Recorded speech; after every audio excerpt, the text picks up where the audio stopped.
Di antara kebaikan yang beliau lakukan, yang pertama beliau adalah orang yang pertama kali menjahit pakaian. Menjahit bukan soal tentang tren atau busana semata atau fashion semata, dan beliau termasuk orang yang pertama kali berjihad di jalan Allah Subhanahu wa taala.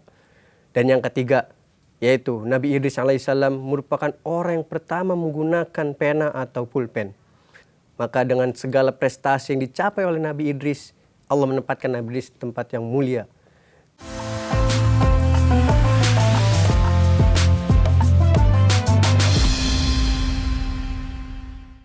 Assalamualaikum warahmatullahi wabarakatuh. Alhamdulillahirrabbilalamin. Allahumma salli wa sallim wa barik ala sayyidina Muhammadin wa ala alihi wa sahbihi wa sallam, amma ba'du. Sobat Sindo yang dirahmati Allah Subhanahu wa taala, tahukah kita bahwa ada nabi yang diangkat ke langit oleh Allah Subhanahu wa taala? Tahukah kita juga bahwa ada nabi yang melopori kebaikan-kebaikan yang ada di muka bumi ini? Maka nama itu tertuju pada satu nama, yaitu Nabi Idris alaihissalam. Nabi Idris alaihissalam merupakan keturunan dari Nabi Adam alaihissalam. Beliau keturunan silsilahnya merupakan keturunan Nabi Idris alaihissalam. Nabi Idris mempunyai ayah, Idris bin Yafid bin Kinan bin Mahlail bin Anush bin Kinan bin Mahlail bin Anush bin Syed bin Adam. Dan itu merupakan keturunan Nabi Adam alaihissalam. Bahwasanya Nabi Idris alaihissalam terdapat dalam Quran surah Maryam ayat 56 dan 57. Allah berfirman, A'udzubillahi minasyaitonirrajim.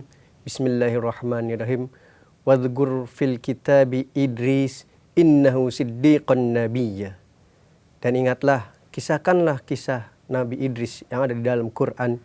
Sesungguhnya Nabi Idris merupakan orang yang benar dan seorang nabi. Warfa'nahu makanan 'aliyya, dan kami tinggikan beliau ke tempat yang tertinggi. Sobat Sindo yang dirahmati Allah Subhanahu wa taala, Nabi Idris alaihissalam berdakwah di daerah Irak. Beliau mendakwahkan segala macam kebaikan, bahkan dikenal dengan Harmasul Haramisah, yaitu singa dari segala singa. Beliau berani mengungkapkan kebenaran di antara orang-orang yang melakukan kebatilan.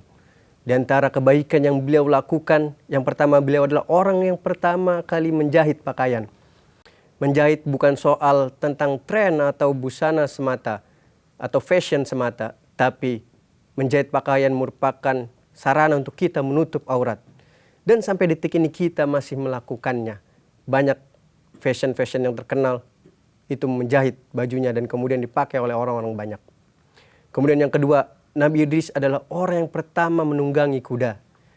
Bahwasanya saat itu Nabi Idris alaihissalam menunggangi kuda tidak hanya untuk berkeliaran, tidak hanya untuk menjelajahi bumi, tapi juga untuk jihad fisabilillah. Dan hal ini juga yang terdapat dalam Qasasul Anbiya karangan Imam Ibnu Katsir rahimahullah. Bahwasanya beliau menggunakan kuda tersebut untuk berjihad, dan beliau termasuk orang yang pertama kali berjihad di jalan Allah Subhanahu wa taala. Dan yang ketiga, yaitu Nabi Idris alaihissalam merupakan orang yang pertama menggunakan pena atau pulpen. Dan ini sampai detik ini kita masih menggunakan pulpen. Di sekolah-sekolah, anak-anak sekolah masih menggunakan pulpen. Bahkan di era modern kini, kita mengetik di handphone, di komputer, itu berawal dari pena. Dan Nabi SAW bersabda, awalu khairullah bil qalam. Artinya, yang pertama kali diciptakan oleh Allah adalah pena, adalah pulpen. Dan itu pena Allah gunakan untuk mencatat takdir kita, alam semesta ini. Sobat Sindo yang dirindukan Allah Subhanahu wa taala, maka dengan segala prestasi yang dicapai oleh Nabi Idris, Allah menempatkan Nabi Idris di tempat yang mulia. Kemudian Nabi Idris alaihissalam diberikan info oleh Allah bahwasanya beliau akan mendapatkan tempat surga, mendapatkan prestasi terbaik di sisi Allah Subhanahu wa taala. Ketika Nabi Idris mendengar hal tersebut, Nabi Idris alaihissalam mengingat kembali umurnya yang sebentar lagi akan dipanggil oleh Allah Subhanahu wa taala.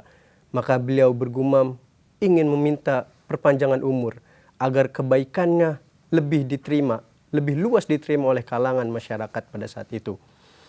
Maka Nabi Jibril atau malaikat Jibril alaihissalam menanyakan kepada Nabi Idris, mengapa engkau tidak langsung berdoa? Bahkan Nabi Idris kemudian menjawab, permintaanku begitu besar sehingga aku ingin bertemu langsung oleh Allah Subhanahu wa taala dan menyampaikan keinginanku. Kemudian Nabi Idris alaihissalam diajak oleh malaikat Jibril bertemu dengan Allah Subhanahu wa taala di langit pertama, kedua, ketiga, dan kemudian di langit keempat. Ternyata di langit keempat malaikat Jibril dan Nabi Idris alaihissalam bertemu dengan malaikat Israel. Kemudian malaikat Israel bertanya, engkau ingin kemana? Aku ingin bertemu Allah Subhanahu wa taala. Dan ternyata malaikat Israel diperintahkan oleh Allah untuk mencabut nyawa Idris. Dan di sanalah Nabi Idris alaihissalam diwafatkan oleh Allah Subhanahu wa taala. Sobat Sindo yang dirahmati Allah Subhanahu wa taala, sekelumit kisah, mudah-mudahan kita menjadi pelopor kebaikan dimanapun dan sampai kapanpun kita. Dan mudah-mudahan Allah kelak akan menempatkan kita di tempat terbaik di surga Allah Subhanahu wa taala. Amin ya rabbal alamin. Hasbunallahu wa ni'mal wakil, ni'mal maula wa ni'man nasir. Wassalamualaikum warahmatullahi wabarakatuh.